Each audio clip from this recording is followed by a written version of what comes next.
Hey there, I'm Lee Ullman here with some big news from the National Young Farmers Coalition. We're partnering with Heritage Radio Network on a special season of The Farm Report. It's all about what's happening with the Farm Bill and how it impacts farmers and eaters. I am growing diversified vegetables on land that's been in our family for 150 years. And so with the pandemic, gentrification, property values going up, we had to sell the land and we lost it. Join us as we uncover the untold stories behind this massive piece of legislation that shapes how we grow our food, what we eat, and so much more. The problems we have had, those are things that come from earlier Farm Bill and USDA policy, right? Like Earl Butts, get big or get out. You know, it's my responsibility to know not only what I'm eating, but then like how that all came to be. And realize like, wow, like this piece of legislation, all this money, like it's technically something that I support as a taxpayer. While Congress debates the next Farm Bill, this is not just an invitation to listen. It's a call to action. Be part of the conversation. Subscribe to the Farm Report on Heritage Radio Network, wherever you listen to podcasts. Today's program has been brought to you by Cane Vineyard and Winery, a Napa Valley winery committed to respecting the soil and dedicated to the creation of 3 Cabernet blends. For more information, visit cane5.com. You're listening to Heritage Radio Network, broadcasting live from Bushwick, Brooklyn. If you like this program, visit heritageradionetwork.org for thousands more.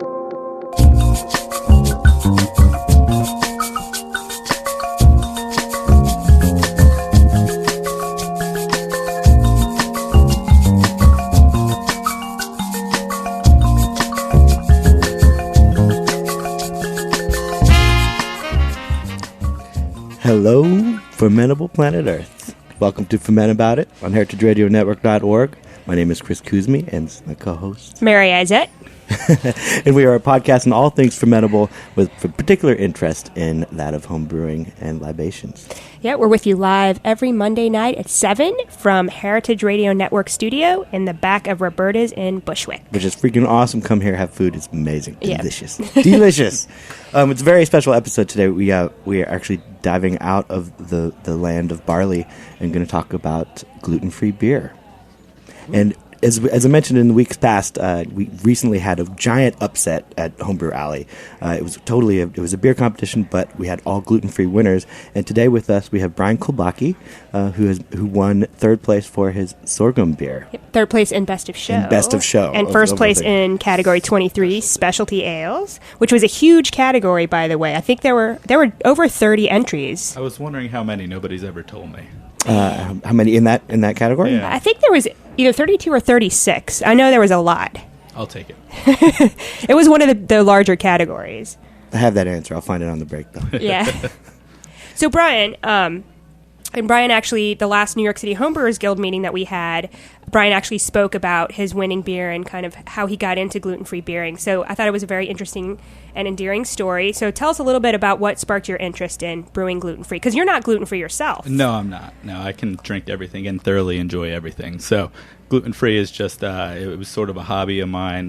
When I picked up home brewing, I lived in Miami. There's no such thing as craft beer in Miami. At least when I lived down there, it was $8 for a Heineken, and that was the best thing you could get. So when I moved home, we started talking about opening up a brew pub, me and some friends, just like every group of friends does that likes beer and drinks too much. And that's how it started. And a couple weeks into it, or a couple months into it, my friend found out that he had celiac disease. And when you lose that ability to drink with the person you're always drinking with, it changes. So I decided to pick up a couple home brewing recipes and just keep going with it. It's a little bit quicker and makes my brew day a little bit easier. How long had you been brewing before that? I think I did only one batch of a regular beer before I tried a gluten-free, and that beer wasn't very good either. So. And how long have you been making gluten-free beers? 3 years now, a little over 3 years. And it sounded when you were talking at the meeting that you find it a bit of a challenge, too, because you said you're constantly tweaking your recipes. Yeah, absolutely. I basically have about 4 or 5 recipes that I've tried at this point. There's a wheat style beer, a Blue Moon kind of style flavor that I've been going for, and that was the first one I tried, and Haven't quite hit it yet, but get closer every time. I've tried a chocolate oatmeal stout that is sitting in a box in the corner of my room gathering dust because it's just so bad. But I just can't pour it out. Cook with it. I should. Yeah. I should try something. Maybe some brownies. Yeah. My first beer that I ever made was not necessarily that drinkable, but it made a hell of a chili and a brined pork with it. Beautiful, beautiful beer. You make some vinegar. Give me that recipe. I want to make it again just so I can cook with it. Absolutely. A molasses porter. Wow, that sounds fantastic, actually. But actually, the IPA that won, it was my first time brewing it, and it was a mix of a couple regular APA recipes I found online, and then a couple things just sitting around my kitchen, or my mom's kitchen to be exact, that I thought would be fermentable, and it turned out they were, and it turned out they hid the sorghum syrup taste really well, and I guess the rest is history. It was a really delicious beer. So, what are your options how do you make a beer that is palatable, or what are your options to make a beer that is palatable gluten-free? The base of most of them, as opposed to like a two-row or a Pilsner malt, is sorghum syrup. And that's kind of what you replace everything with. There's not a lot of different options, but there are different options out there, though. I think it's Great Divide has a beer called Samurai. That's a rice beer. Oh, yeah. And I don't know how to make a rice beer, but actually I love that beer. It's very delicious as far as gluten-free beers go. You can use like gluten-free oats. You could use quinoa. And so quinoa is in the next recipe that I'm going to try and develop. Nice. But, there's a few different things out there. There's some great resources online, especially on Facebook. There's a couple groups that if you don't have a recipe, you need somewhere to start, I would look there. Do you remember the name of the group one? I believe that it is just gluten-free home brewing. Okay. I'm pretty sure. Or there's somebody on Homebrew Talk. Homebrew Talk we were referencing earlier today. We were looking at and finding all the things. There's a sticky thread if you look up a gluten-free beer at Homebrew Talk, and there's a lot of people chatting on it, which is a really great resource. Yeah, they have a good resource page. It kind of lists, because that was my question, is how do you know what's gluten-free, what's not? I mean, you just Google it. Yeah. But they have a good list, actually, of what grains are gluten-free and what grains aren't. Like, I think they said oats you have to check with, because sometimes they're in field with wheat. Exactly, yeah. Or they've been processed, I guess, in the same plant. And because they could be crop-rotated with wheat, or packaging used equipment that also does wheat-containing products. Exactly, yeah. Then that Facebook group that I mentioned, the Gluten-Free Home Brewing, they have on the top of their recipe page, there's some interchangeable things if you wanted to try and just mix like a regular recipe with a gluten-free recipe and see how it comes out. Oh, that's cool. So those are kind of your basic malts or malt, substitutes. I know when we were at the National Homebrewers Conference 2 years ago in San Diego, Ron Jeffries did a seminar. Wasn't that who? Right? And we had that gluten-free beer, and he actually used chestnuts. And I know you can buy. I remember you said you hadn't tried this yet, but you can order chestnuts, and they come in different roasts. So I think that's another thing that some people are using, either to supplement the sorghum or on its own. And a lot of people are using them for different types of nut brown ales or fall ales that you'll see online if you look into that sort of thing. So because they have like more roast options. It gives it a little more flavor. That the sorghum syrup itself is very, very sweet, and I don't know anybody that would just stick a finger in a jar of sorghum syrup and go, good. Yeah. So the chestnuts will just give you a different option depending on how you put it in there. That'll hopefully cover up that flavor. Yeah. So I spent about 12 or 13 years in Georgia, and you could go out and get sorghum syrup on your biscuits. So that's the only experience I've ever had with sorghum syrup. It's got to be a different kind of sorghum syrup. Maybe it is, actually. I don't know. I haven't made a gluten-free beer yet. And then, so when you use wheat ale, do you just mash the wheat like you normally do, or do you use a particular type of wheat? Or no, in my wheat style beer, it's actually a recipe that I got off of Homebrew Talk originally, and the person that put it up there helped me through it. I think his handle is El Casanova, if you want to look it up. Great guy out of Chicago, and he really helped me through my first beer. And he still puts up with my emails occasionally. So the good resource out there. He has a bunch of good recipes on there too. And so what kind of wheat did you? I don't use any wheat. Oh, you didn't use any wheat. It's a sorghum beer. Oh, it's a straight okay. sorghum beer. I just mix it with a typical wheat style yeast. Okay, yeah. And a lot of dry orange peel. And coriander. Yeah, coriander at the end, that flame out. And it comes out pretty close. It's not there yet, but I'd put it pretty comparably. Alchemist has a gluten-free beer. Yeah. He makes Heady Topper, but he has that one out there because his wife, I believe, has celiac. Yeah, that's right, yeah. So going back to actually, going into action on this, on making a gluten-free beer, is it that do you do a 60-minute boil the same you do as a homebrew? Do you need less time? I mean, it's a different thing. I think it's you're you're not driving off DMS, etc. So what's... I think that's actually one of the really nice parts about it and why I keep going back to doing it, because my brew day is a lot shorter. Yeah. And, when you're spending the day at your parents' house, you want to get in and out of there as quick as possible sometimes. Try and get out of there before they get home and tell you to clean up is kind of key. So it's very simple. The hardest part is that it's very, very thick syrup sorghum, so that it takes a while to get your measurements right. Most of the recipes will call for 5 or 6 pounds of it, and that means 2 jars of it. That just means getting the right amount of it, weighing the jar, making sure you got enough. And normally I'll just prop them up on the side of the pot as it's heating up so that the steam will sort of loosen it up and drip it in a little bit quicker. But after that, once it starts boiling, you're good to go. You don't have to let it sit in for 150 degrees for an hour or anything like that. It's kind of nice.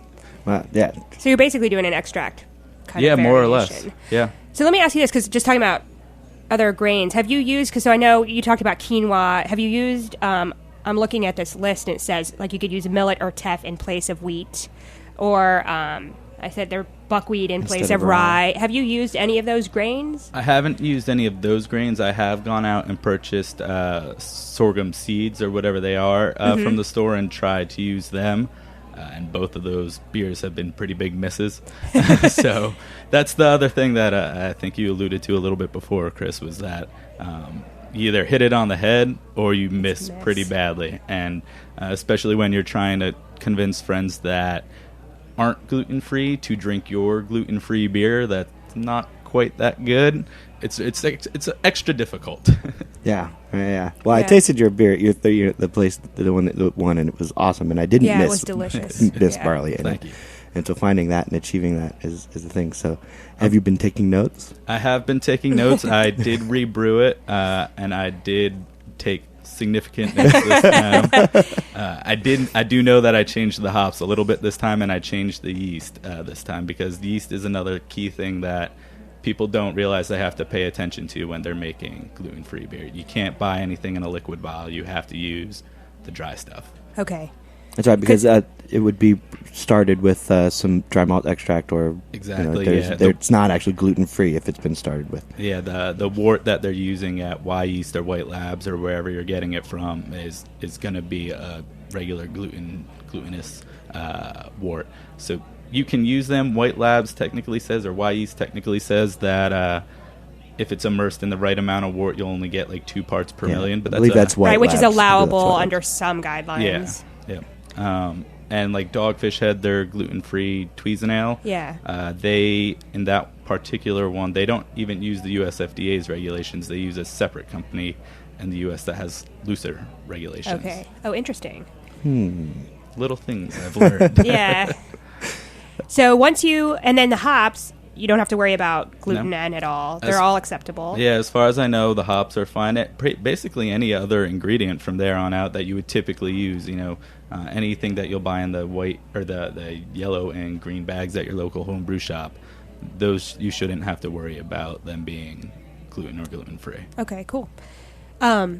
Also, I don't think we said this before, but your beer was an American Pale Ale that won, and that's one of the things is that I've never had is a gluten-free beer that was hoppy.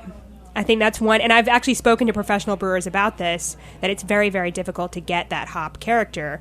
And I know you said that you used an enormous amount of hops. I used a pretty good chunk, not so much in the boil, but in dry hopping, and I think that's what did it for mine. I don't know.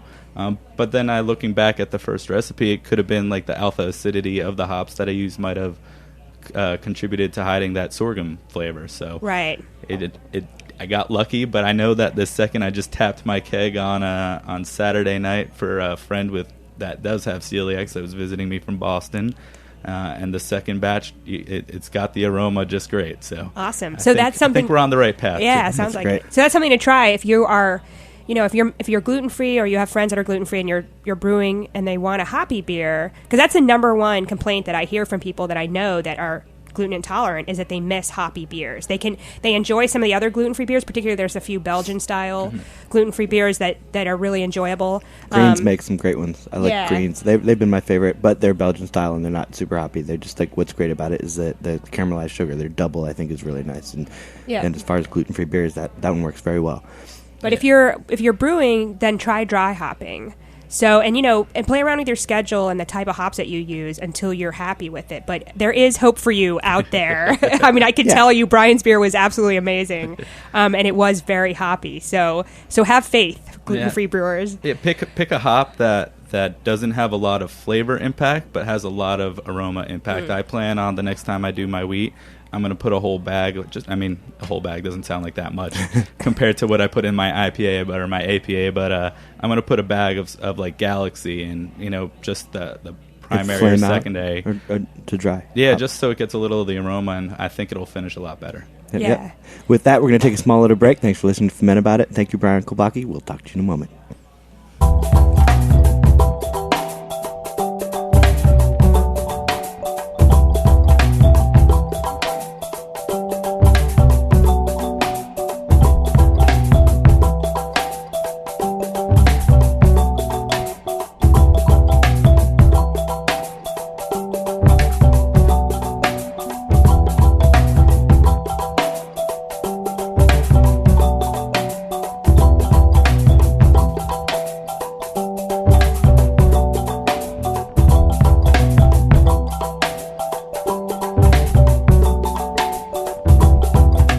This is Chris Howell from Cane Vineyard and Winery. Thank you for listening to this show. In our industrial world of highly processed food and wine, we support the values of Heritage Radio Network. All of us at Cane encourage you to seek out individuality and beauty in everything you eat and drink. For more information, visit cane5.com.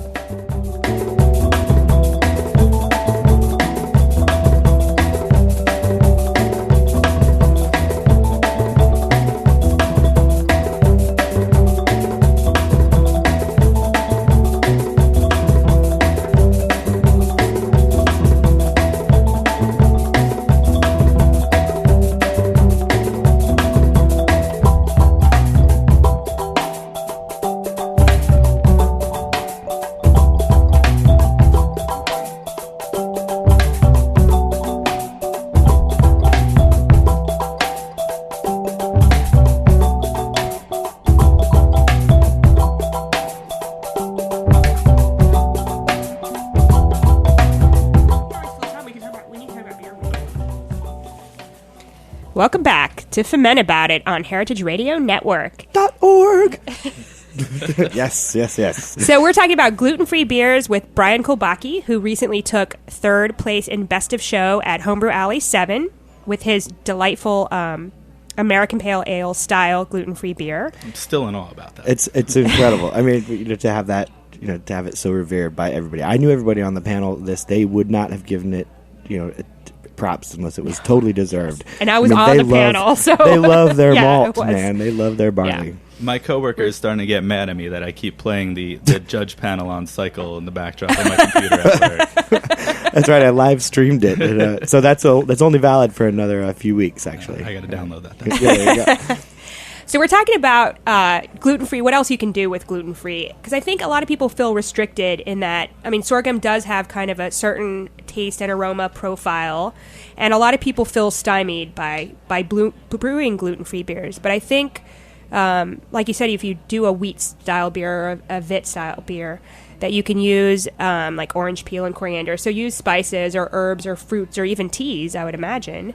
And there's a lot of different dry yeast now available. I know Danstar has a new Saison yeast that a lot of people are excited about, including myself.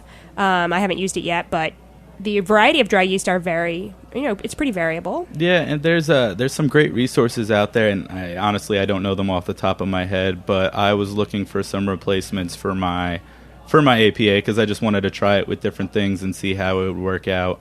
And I did find a website that had probably 10 to 15 comparables, and it listed the Saf dry yeasts with the White Labs and the Y yeast. So there's resources out there, and if there isn't, you can email your local sales rep, get it from your home brew shop, and most of the time they'll be pretty forthcoming and understanding that you have a dietary restriction. It's not about money at that point, and they'll tell you what they would suggest to replace it with. The resources and the help are out there.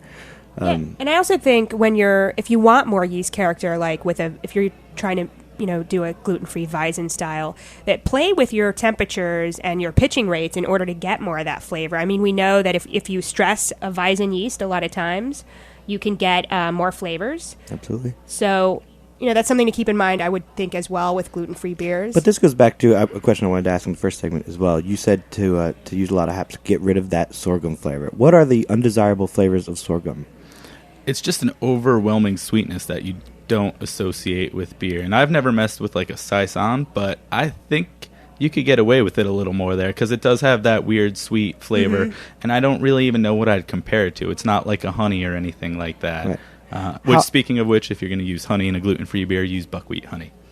Yeah, because it's got body. It's like a big bodied, honey, smell, aroma. Yeah, honey can be gluten free, or it can have gluten in it. Okay. So buckwheat is a gluten free type honey. Of wheat. Yeah. Plus, it also has a lot of character. Yep. As a honey. My one of my recipes I know does call for it. The blonde recipe that I just tried out, that calls for buckwheat honey too.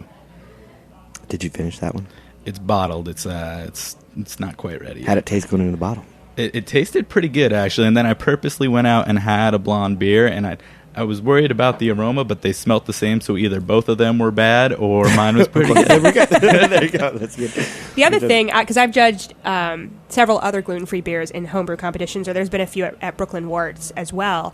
And I think another thing that I've gotten from a lot of gluten-free beers is it has this kind of weird, sometimes they get this weird sourness. And a lot of like almost like that green apple acetaldehyde thing going on too.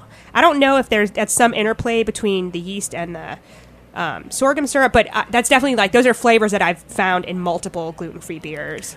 I think you run a little bit of a risk just the way that you have to transfer the syrup into the kettle that you're using. Mm-hmm. You run a lot more risk in that process of getting some contamination in there, and that shouldn't really affect it because it should boil away.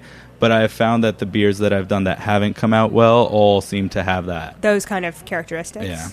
And the other gluten-free beer that I can remember having, actually I had one at a Hurricane Sandy benefit that I did last year that was really good. But another one I had was a guy who made a gluten-free chili pepper beer.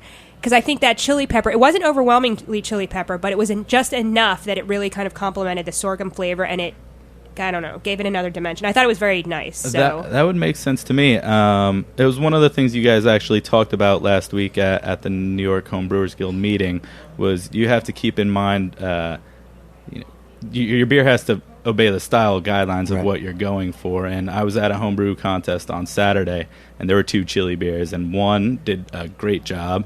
It was just nice and subtle, and I think if you do it that way, you could definitely hide it. The other one just tasted like you bit into a jalapeno, and I couldn't drink for it was a chili contest, so I went and had some chili, and then I came back to the homebrew section, but it carried over well. But it's definitely something with a strong spice. I could definitely see how that would hide it. Yeah. And I don't, again, you don't want it too strong, but I think some of those flavors can complement the sorghum. Yeah, absolutely.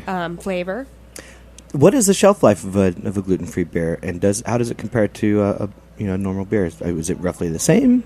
I mean, pending your hopping schedule? I just went through my last bottle of my first gluten-free wit-style beer, and it still tasted the same to me. And one of my buddies I know has a bottle in his fridge, and I'm hoping I can convince him to give that back to me and just hold on to it forever and just keep testing it out throughout time. But I don't think he's going to give it up without a fight. So, as far as I know, pretty good. Yeah, I mean, that was about 3 years old. You said you've been brewing. Yeah, that was about 3 years old. But the shelf life of the APA was about a month because everybody wanted it. Yeah, yeah. It's all about how you test it out, I suppose. We have our good friend Zach Kinney, who just has entered the building. Fuhmentaboudit! And Brian, you and Zach met each other. How? We actually we both went to the American Brewers Guild brewing program up in Vermont. We actually took the class online, but we did have a residential week, and so we were in touch throughout the process, just since he lived right across the river from me at the time. We didn't officially meet until we were actually in Vermont with the one and only Steve Parks. I love Steve Parks. Legendary. He's a great man, and he does a great program up there. And so what you guys are referring to, the American Brewers Guild, is basically a brew school on the side of the coast that Steve Parks started and is running. And basically there's another one, also the Siebel Institute in Chicago, but this one is... Well, Steve's is a little different, that you Right. can do a lot of it online. It started in June for us, and we didn't go up there until December. It's about, 10 to 12 hours of work a week, depending on how much of the reading you really want to do. My books are still in cellophane, and I passed the test. I don't know how Zach did, but he was at the graduation party, so I'm assuming he did all right, too. I must have passed. Anyway. It's a lot of work. It does allow. I mean, there's a number of different tracks, and it's rotating throughout the year. I believe there's 3 larger sort of like core tracks. One is just the sort of science and engineering in and of itself. One that's that plus an internship component that's about 5 to 6 weeks long that they try and place you at a brewery. And another one which we did, which was the sort of brewery and planning track. So it's got a little bit more of a shorter residency at the end, and a focus on some of the business side of the whole brewing industry, as well as the practical making beer. So this is very fun. So you guys are both brewers in planning. Theoretically. Yes. Theoretically. And do We're you getting there. We're getting you there. recommend the ABG course? Oh, absolutely. Absolutely. I had a great time, and I've met a lot of great people through it, and I think definitely one of the benefits is I've been able to email brewers around the country, really, at this point, and just say, hey, I'm an ABG guy, like, I'm going to be in town. Can I stop by? You guys don't have tasting hours. You guys are closed. Right. And they're always welcoming. It's a really tight-knit group. It's almost like a really big fraternity of people that like to drink beer, so just like a fraternity. Yeah. That's hilarious. Yeah, there is a great brotherhood of brewers and sisterhood. And sisterhood. Yeah. Exactly. Pink boots are welcome. It's all good. Steve's wife, Christine, is very much involved with Yeah. the class. She does a ton of the work. She's awesome. Yeah. Their dog is there for your residency week. He's pretty cool. Their whole staff is awesome, actually. They operate a brewery now. They moved the school to Vermont full-time. It used to be in Vermont and Davis. I believe part of it was out on the West Coast still for a number of years. Yeah. Yeah, so they moved it all. It's now all out of Vermont, and Steve runs his own brewery out of there, too, Drop-In Brewery. Got a little growler over I've got there. a growler look at from that. Steve's Look at that. brewery. So it's both a teaching brewery. It's a 15-barrel brew house, as well as when Steve's sort of little it's an opportunity to make his own beers, kind of for himself, which is something he's been a brewmaster for a number of larger breweries for years. He started over in the UK and then worked at Humboldt Brewing for a long time, Otter Creek for years. It's now kind of got his own thing called Drop-In Brewing, which is sort of a snowboarding reference. And he makes great beers, man. He's awesomely supportive to all his students as well. I remember he actually, Chris Post, I worked with Chris Post from Wandering Star, and when we finally got the brew house up and running, Steve Parks actually drove down for our first brew day and helped us do it, and what a crazy day that was. Yeah, I heard about that one. That was exciting. Yes, it was. Very bitter beers. Our auger didn't work, and we had to mill everything by hand, and then we had a daisy chain of people with buckets. It was kind of nuts. I think that's why he operates the school and the brewery pretty simultaneously now, because he doesn't have a auger in his mash tun, so he has students that pay him to come up and do that. So. It's the best form of labor you can get. People are paying him to paint the do white his fence. work. Yes, I believe I have a picture of Zach with a 50-pound bag over his shoulder, like hand milling it. It was pretty. And I was excited about it. I was so eager. Cleaning out the mash tun. This is great. Oh yeah. But it's good practical. I mean, it sounds like very practical experience. Absolutely. I mean, the science is really useful. It blew my mind how much science there was. Yeah. Oh yeah. Everything from the grain, barley varieties, what to look for. When you've got open a bag of malt, all the way through yeast, from the Y yeast, sort of originator himself was kind of leading those lectures. Garrett Oliver does a little section on beer and food pairings. So it's got a lot of like heavy hitters in terms of the materials. Matt Brindleson does a section on hops. So looking at the syllabus, it looks like a very thorough course. Yeah, very on very the board thorough. for what you would want. For sure. And he definitely he uses his connections within the whole industry to make sure that you get the most out of it. Even while we were up there for ours, we did a whole day touring breweries. We got to meet Matty Cohen of Fiddleheads, which it's got to be one of the biggest up and coming breweries. I know he's only been open for like a year now, and he's doing 60 barrels a week already, like all by himself. Yeah, that's amazing. He used to be the brewer at Magic Hat, among other things. So, Vermont's got a lot of great beers, so it's a good place. Does it have much sorghum or gluten-free beer up in Vermont? There was nothing. No. Actually, Matty Cohen just asked me if I want to come brew a pilot batch up there. I'm a little worried he wants to steal my recipe. Well, I don't want to steal your recipe, but as I said before, I'm giving you the unofficial brewer's choice, and if you'd like to brew with me at 508 Gastro Brewery, I would absolutely love to make a sorghum. Free advertising for everything. Yeah.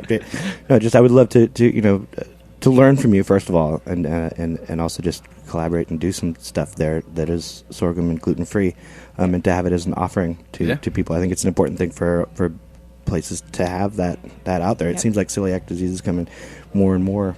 One in 177 Americans have some sort of gluten intolerance. Most of them don't know it, but it's there. That seems like a decent amount. Fits in a business plan pretty well. Yeah. All right, so we got to wrap up, but we have two things to say. First of all, we're about almost a third of the way through New York City Beer Week. Oh, yes. I'm tired. Beer. Off to a dinner tonight, though. There's a lot of amazing events going on. It's a great opportunity if you're a home brewer to get out there and taste some very unusual and rare beers and get some inspiration, meet some brewers, chat them up, ask for their advice or their opinions or whatever. So please get out there this week. It's tons of good opportunities to drink great beer. Everywhere. And the other thing is, we're very thankful to Heritage Radio Network for letting us have this show, and we hope that you are too. If you become a member, you get 5% off at both Brooklyn Homebrew and Bitter and Esters, as well as $1 off beers at Jimmy's number 43. So please check out heritageradionetwork.org to find out how you can support this amazing network. Thanks to our producer, Jack Inslee, and to our engineer, Joe Galarraga. Yep. Cheers. See you next week on Fuhmentaboudit.